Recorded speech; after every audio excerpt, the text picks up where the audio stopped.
After a fantastic 41-20 victory over the Bethune-Cookman Wildcats last weekend, North Texas is making their way over to SEC country in a head-to-head battle starting in about 30 minutes against the Florida Gators at the Swamp. I'm joined by analysts Eric, Kennedy, and Nick. I'm your host, Ashley Pickle, and welcome to Mean Green Game Day. All right, we're going to tell you a little bit about ourselves. I'll go ahead and start it off. Again, my name is Ashley Pickle. I'm from Llano, Texas, and I am so excited to be here tonight and talk about football. That's right, Ashley. My name is Eric, and I am from Haslett, Texas, and I'm a junior here at University of North Texas, excuse me. And I'm excited to talk some football and go over this Bethune-Cookman victory that the Mean Green had last week. My name is Kennedy Miller. I'm a sophomore here at University of North Texas. I'm a Converge Broadcast Media major as well, and I'm just excited to talk about the greatness of college football. And I'm Nick Lalpuis. I'm a freshman here at UNT, and I'm also a Converge Broadcast Media major. And I'm most excited about talking about the defense against Bethune-Cookman. Really improved. Right. All right, guys. Our team came out in the week one. They lost to SMU 34-21. They had a week worth of practice. The coaches were figuring out quarterback situations. They came back looking like a whole new team, and they ended up beating Bethune-Cookman 41-20. From week one to week two, what were the improvements that you noticed? Like, what were the biggest changes that you saw? Eric? Certainly. For me, it starts with the defense. The defense came out onto the field. They got a defensive touchdown, interception for a touchdown. Special teams comes out, get a pump block. I mean, that's huge if you want to win games. And then the other thing they were able to do is they only allowed 231 yards of total offense for the Wildcats. So that's exactly how you win football games defensively. Specifically on that defense, to your point, the secondary played way better against Bethune-Cookman than they did against SMU. And also offensively, rushing was a factor this game. We know that Seth Luttrell is a spread type of guy, but we actually ran the ball for 329 yards. So I was really impressed with how we ran the ball last game. And then going back to the defense, really they limited the big plays this week against Bethune-Cookman, because we saw against SMU they gave up, it was 3rd and 45 and they gave up a touchdown. They really limited that this time, and once they got to 3rd down, they stopped Bethune-Cookman. They were able to get off the field and get a breather, so they were more refreshed every time. 3rd down is huge for defense every time. If you want to win games defensively, you got to get off the field on 3rd downs, and you got to force turnovers, and that's exactly what Mean Green did last week. Just like you said, Eric, I thought that the turnover battle was unbelievable. I thought that was one of the largest improvements that we had. Coming from SMU, we had 3 turnovers. We only had 1 last week, and our defense was able to force a turnover each time. So the more the defense is able to take that and force the turnovers, and the more that we're able to cut back, I mean, that's good football right there. Yeah. Nick, you are talking a whole lot about defense. What did you think about the improvement of the offense also? Well, offense. Really, turnovers. Mason Fine comes in. Really not lighting up the scoreboard or the stat sheet, really not that impressive stats, but no turnovers, no interceptions. That was huge, kept the offense on the field. A big thing to me was his composure throughout the game. Although it wasn't necessarily close the whole game, a big play that I remember was he got hurt on a illegal sack, and he got hurt and he came back in, and on the first play he did a read option and he kept it. That to me shows that a freshman can come in and play big in big moments. And so I'm excited to see what he does tonight against Florida. Yeah, the offense brought a toughness. When your quarterback comes in there, he gets banged up, and then he comes back on the field. And like you said, first play back, he runs and gets, I'm pretty sure he got a 1st down on the play. So that was huge. Mason Fine definitely was in command of the offense, and the team just feels like they rally around this guy a little bit more than they do Morris, and I think that bodes well for the UNT offense. Right, all of you have talked about composure of the quarterbacks, but another big thing is composure of the entire team. I noticed it so much. The whole team came out looking like they had got that practice they needed. They had done everything that they needed. So I think everyone agrees that there were some major improvements made from week 1 to week 2, but the real question left is how will the team look going into week 3 against a much larger competitor? Up next, we'll be discussing the talk of the town, true freshman quarterback Mason Fine versus 5th-year senior Alabama transfer Alec Morris. We'll be right back here soon on Mean Green Game Day. Is more than 125 years in the making. To find new solutions, we create a new point of view. We know what's possible when creativity, originality, and independent thought converge. We're ranked a Tier 1 research university. We're home to excellence the size of Texas. Define your future at UNT and soar to new heights.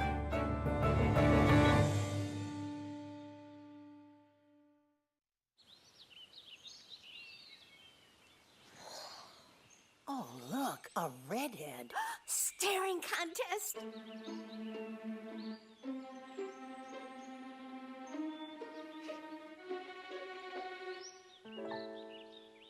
You still got it.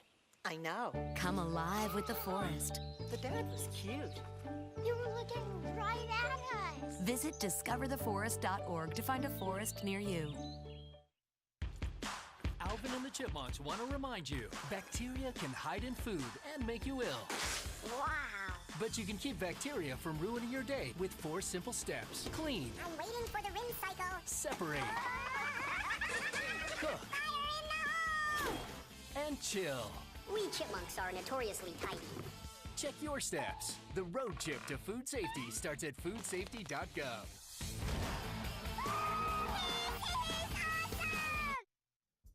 What is creativity? The ability to probe into something you don't know, to answer questions previously not answered. And resist the temptation to say what everybody else has said. Using the different mediums, combining the different mediums.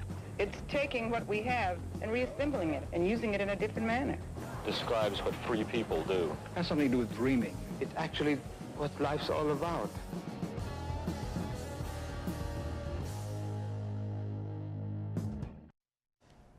Welcome back to Mean Green Game Day. We do have a 5th member of our team here tonight. We have our stats wizard, Brady Keane, over in the corner. Brady, can you give us an explanation of an injury report on Mason Fine and then also a stat line between Fine and Morris?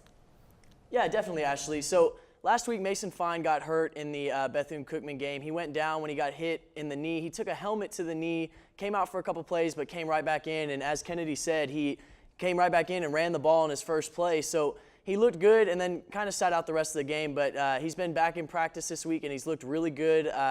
No layover effect from that injury, and he'll be good to go tonight against Florida.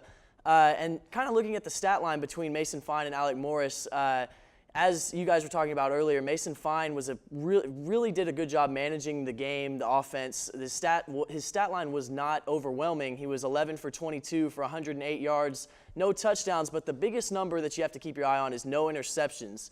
Alec Morris came in the game and he went 4 of 11 for 13 yards and 1 interception. So his stat line was really underwhelming.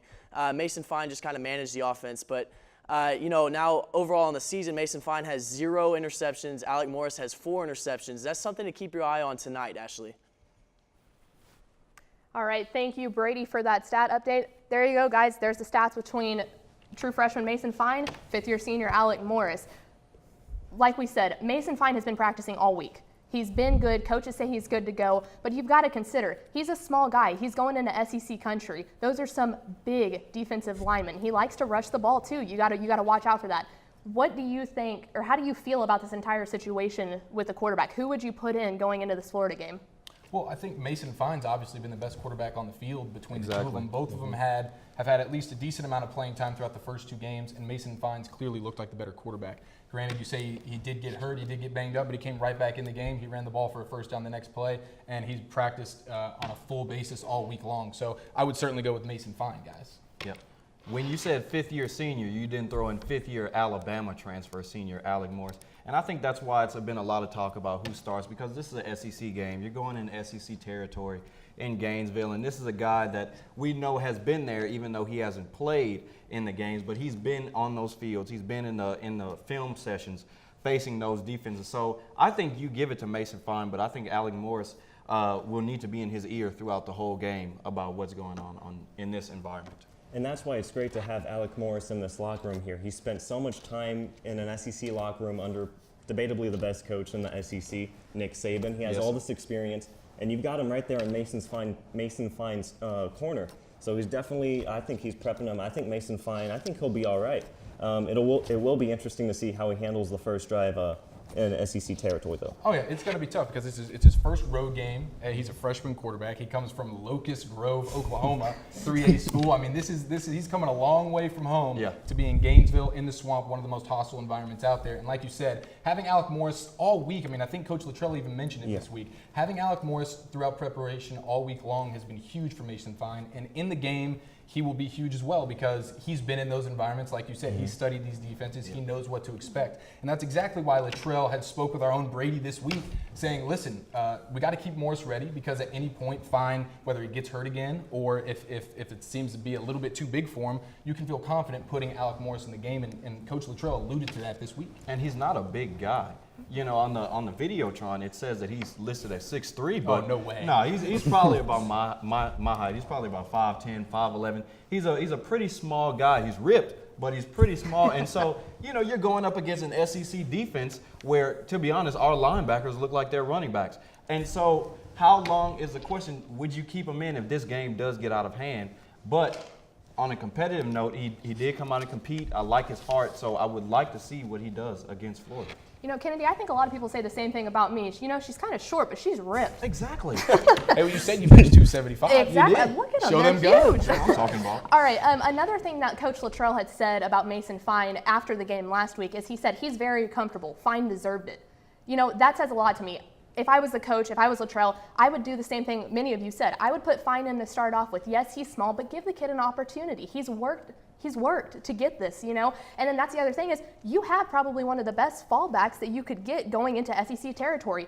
Alec Morris watched Alabama for 4 years behind the snaps. Whether you're taking snaps or not, you know, from playing sports, just observing and learning is how you get better. So I think that that is one of the best things that you can do. Now, also, talking about injury reports, Jeffrey Wilson, he was our leading rusher last week. He went into he was in a sling leaving the game last week, and he said he's 100% now. Do you play him too, worried about injury, or? Absolutely. I mean, you're always concerned about injuries, but listen, you can't play scared. And Jeffrey Wilson's one of their best players. Mason Fine's their best quarterback. Jeffrey Wilson may be their best offensive player. So you're going to play the toughest opponent all season. You got to play your best players. So exactly. If Wilson practiced this week, he was in a sling after the game, but again, Brady's our inside guy. He's down there at practice. He's getting all the ins and outs. And Brady comes back and tells us he's not in a sling. He's practicing full go. So Wilson, you get in the game and you give him the ball, actually. I mean, honestly, if you're talking about keys to the game here, Wilson needs to get the ball more than anybody. They handed it to him 15 times last week, need to do that again, and they need to find ways to get him the ball out of the backfield because he scored plenty of touchdowns last week. And yeah, I completely agree with your point. This is a team with a new coach, new offensive coordinator, new system. And so you're going up against one of the best prominent teams in college football. And so you would like your team to be out there full strength to see what can this team do fully healthy against an SEC team, a top 25 ranked team. You want to see what they can do. And if they get blown out, then they get blown out. But if they keep it again to 17, 14 points, then you know, hey, this is where we can go forward from this game here with this 100% healthy team. Got to play your best players. I completely agree. Now, another thing going into this is,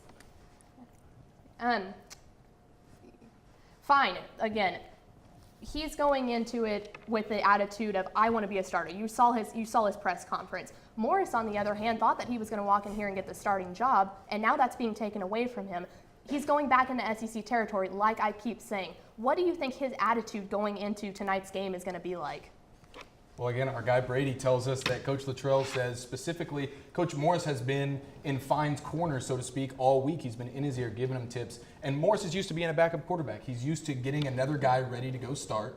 And he's prepared to, if he needs to get thrusted into the lineup, he's a veteran. He's been in this exact stadium before, so I think it wouldn't be too big of a burden on Morris to get thrown into the game. And he's got the right attitude about it as a backup quarterback. You got to prepare yourself as a backup to be ready mentally and physically.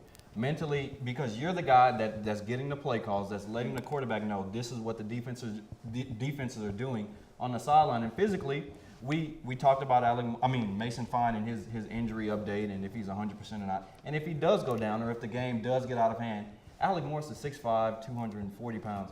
That guy can go in. He looks like an SEC quarterback. He can go in and take some reps off Mason Fine and, come in garbage time, basically. Right, I completely agree, and Morris is used to being a backup too. I mean, that's just what it is. All right, it'll be interesting to see how Coach Latrell and offensive coordinator Graham Harrell handle these decisions tonight. Up next, we'll be getting our own analyst opinion on the North Texas versus Florida matchup and what the Mean Green will have to do to pull this one off. Stay tuned.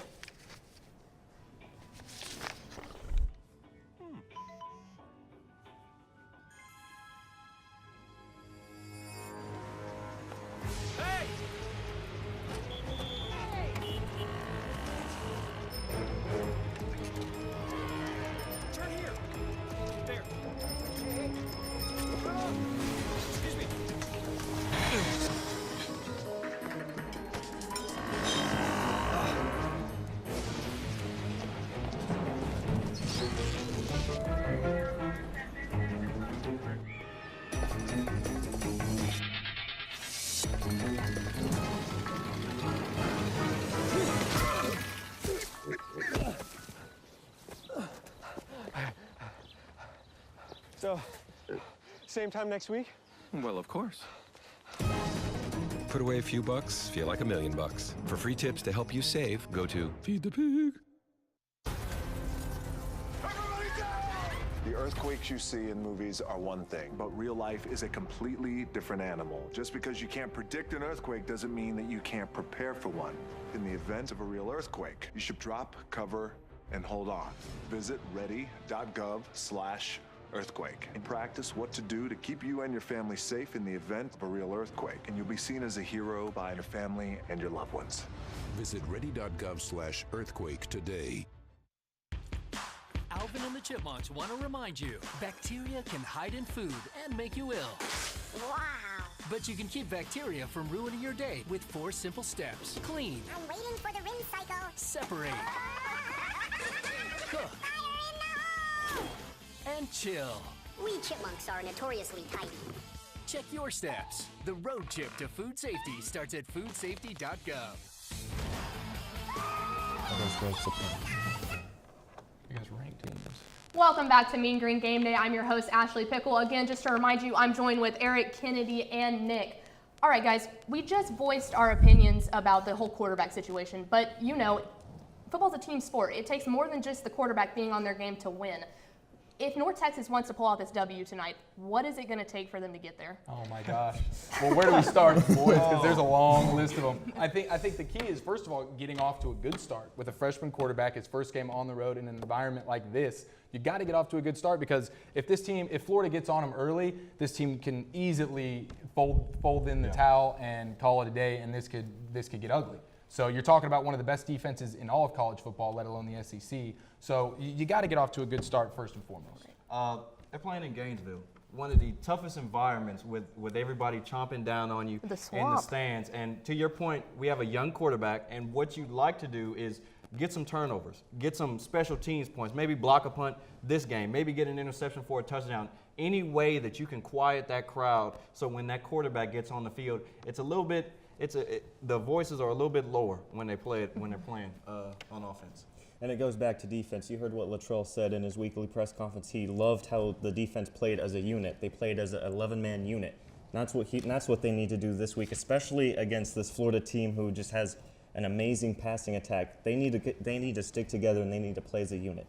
Absolutely. Florida can get big plays in the passing game, but they also have a stable of running backs. They got 4 guys that can easily go out there and run the football, and these are big boys too. Yeah. So it starts defensively with stopping the run, like you said, Nick, but at the same time, deep balls are going to be a big thing as well. If you can force them to be one-dimensional, it's nice, but these safeties show that they can get burnt deep against SMU.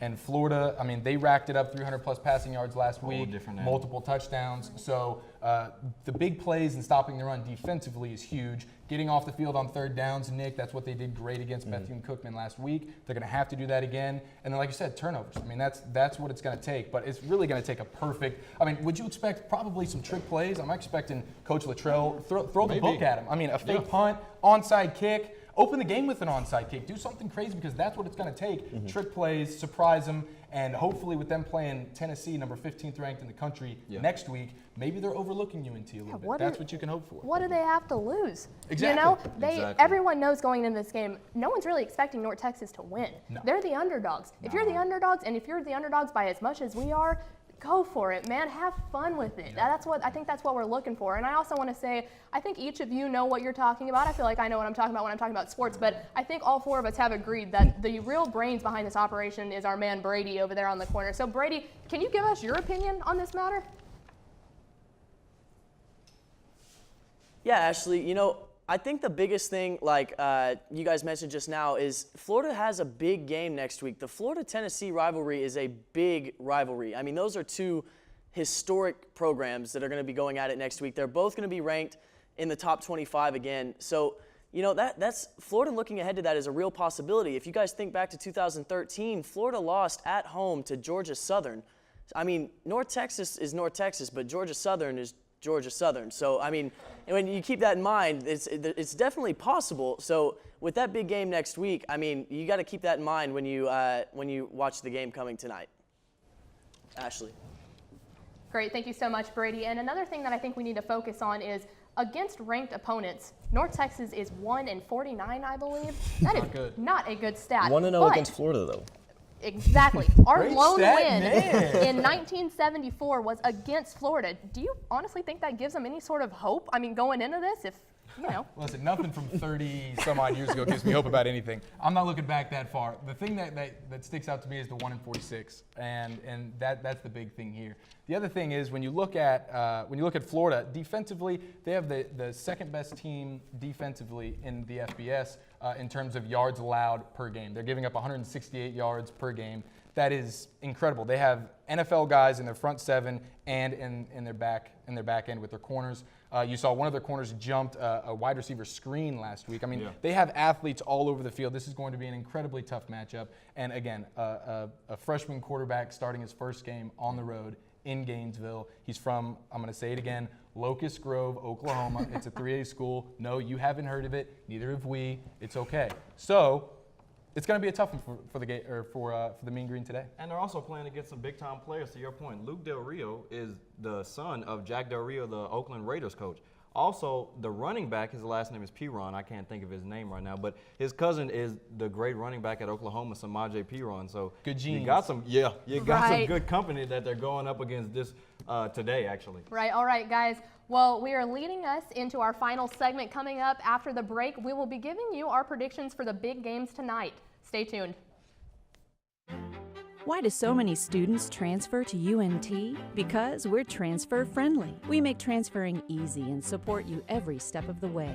Let UNT be your bridge to success. Our transfer counselors guide you through the admissions process and help you transfer your college credits. Best of all, they'll show you which courses you need to earn your bachelor's degree. We know flexibility is important, so we offer thousands of classes at convenient times. UNT resources include the Student Money Management Center, the Career Center, and our Transfer Center is dedicated to meeting your specific needs. UNT has been one of America's 100 best college buys for 20 consecutive years. Our Eagle Express tuition plan lets you lock in your academic costs and graduate on time. We offer hundreds of scholarships, including many for transfer students. We offer 220 high-quality degree programs in 12 colleges and schools. Programs in business, biology, the arts, education, and engineering are nationally and internationally recognized. UNT ranks 11th in the nation in the number of students transferring from other universities. Why? Because we're student-focused. Our success is your success.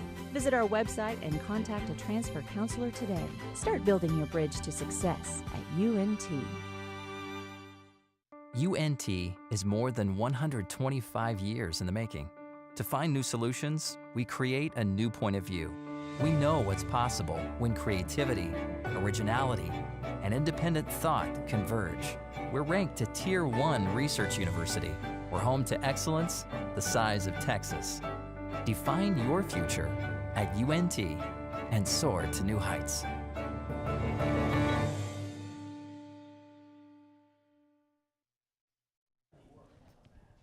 It's time for everyone's favorite segment. It's time for the predictions of this weekend's big game. First, we're going to throw it to our stat wizard, Brady Keane, to hear his professional outlook. Brady, who do you have? All right, guys, so I've got Texas A&M over Auburn tonight. I think the Texas A&M secondary is going to be too much for Auburn to handle. I've got LSU over Mississippi State. Look for Leonard Fournette to bounce back with a big game this week. I've got Notre Dame over Michigan State. Go Irish in that one. I've got Ohio State over Oklahoma. And in the last game of the night, I've got Florida over UNT. Sorry, Mean Green fans. Back to you guys over there, Ashley.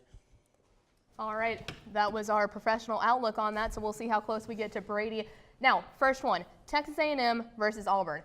I have Auburn on this one. I think it's A&M's first away game. They haven't really played a big team yet. They played UCLA. It went in a double overtime, and they really had to fight to get that win. And the only one Auburn's lost to is Clemson, number 5. So, Eric, what do you think? I got the Aggies. The Auburn Tigers have lost 6 straight games at home against Power 5 opponents. I like Trevor Knight. He's already beaten Alabama. Why not make it the double dose in the state and go get Auburn as well? So I have the Aggies today. I have Texas A&M as well. As a Last Chance U fan on Netflix, you just root for John Franklin to get in the game, and Auburn just will not do it. So until they make this man the starting quarterback, I will not root for them. So I'm going Aggies on this one. I have A&M as well. I think their offense is just going to be a little too overpowering for Auburn. I think it will be close, but A&M runs away with it toward the end. War Eagle, baby. War Eagle. All right, our next up is Mississippi State versus LSU. I got LSU on this one. It's in Louisiana. Like Brady said, I think Leonard Fournette is I think he's going to have a big game tonight. Yeah, I'm with you. I got the LSU Tigers. They are, since 2000, they are 15-1 against Mississippi State. I think that trend continues today. Leonard Fournette is back. He is one of the few grown men in college. I mean, the man is bald-headed already. He's 20 years old. I'm rolling with LSU. 2 words, Death Valley. Yes, Death sir. Valley at night, Baton Rouge at night. And then, like you said, Leonard Fournette, I got LSU on this one as well. All right. I think we all agreed on that one. I don't have to be bitter about Unanimous, that. All right. Up next, we've got Michigan State versus Notre Dame. Again, I'm agreeing with Brady. I'm saying go Irish on this one. I think Notre Dame is bitter about losing to Texas. They came in there that first week expecting to roll into Austin and take that. They went into overtime also. And, it knocked them out of the rankings. So I think that they're in Indiana, and the only other team they beat, complete nobody team, they beat them 28-13. That's not much of a deficit. You're right. So I'm with you. I'm taking the Irish in this one as well. I do like Michigan State. I love that defense. I love Mark D'Antonio. But I love Kaiser more, and Notre Dame's at home. I got the Irish. I got the Irish as well. I think if Notre Dame had won that game, Deshaun Kaiser would have been everybody's talk about the next Heisman candidate along with Lamar Jackson. But I like Brian Kelly. I like Notre Dame and what they have, and I like them over Michigan State. No one likes Brian Kelly. Come on. Well, I'm got to go with Michigan State here, reluctantly. I'm a Notre Dame fan, but I think their defense, they're stretched too thin, had a lot of injuries, and their defense hasn't really been that impressive so far. And I know Kaiser's really good, but I'm not sure if that's enough. And you don't want to jinx him, do you, Nick? No, I don't. look at the freshman mixing up the pot a little bit. There you go, Nick. All right, up next, we have Ohio State versus Oklahoma. I am picking the upset on this one. I'm going Oklahoma. Whoa. The Big 12 needs this. Like I'm telling you, if this conference wants to survive as one of the top pure conferences, Oklahoma has to win this game tonight. And get out here with the Buckeyes. Overrated. Overrated, yeah. Urban Meyer's the second best coach in college football. Wow. That's a bold That's right. Well, I'll tell you what. I'm going with the Buckeyes. I don't have a screw loose, so I'm going with the Buckeyes. They have 18 straight road wins, and I think that trend continues. I don't trust Oklahoma in big games, and honestly, I don't trust Baker Mayfield either. I bet he throws 2 or 3 interceptions today. I'm still flabbergasted by your prediction over there. I'm going with Ohio State. I don't think I don't think it'll be close. JT Barrett, I think, will overwhelm that Oklahoma defense. And they talk about they have a lot of young guys, but they have the top recruiting class for the next 2 or 3 years. That says something. Go Buckeyes. I have a friend who goes to Ohio State. I've known him since, maybe 4th grade. And this is I'm picking Ohio State. I think it's close at first, but I think Ohio State runs away with it. Those Sooners are crazy, man. That's all I'm saying. Over there in Norman, that stadium's going to be loud. Oh, it is. They want that upset. I am still, Ohio State's used to that, though. They'll be all right. As much as I hate to say it, Boomer Sooner on that one. Ooh. All right, here's the one that everybody's been waiting for. North Texas, Florida. Okay, you know how big this would be if North Texas was to pull this one off.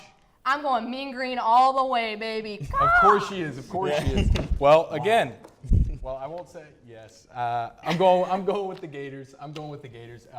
I would love for the Mean Green to steal this victory, but again, freshman quarterback, first start on the road, and it happens to be in the swamp. It bodes well for the Gators. They're going in the swamp tonight in Gainesville, and somebody's going to get eaten. And I think the Gators will take this one against UNT. I also think Florida's going to win. All depends how Mason Fine does, and if Florida starts on time, maybe they don't take UNT too seriously. Maybe they start out sluggish. Maybe UNT keeps it close, maybe takes the lead. But I think Florida's just too strong for UNT to keep up. I love me some Mean Green, man. Yes, you do. You bleed it. All right, next week we will be back here in the studio as North Texas travels to Houston to take on the Rice Owls. Thanks for tuning in to Mean Green Game Day. I'm your host, Ashley Pickle. Enjoy the game and have a great night.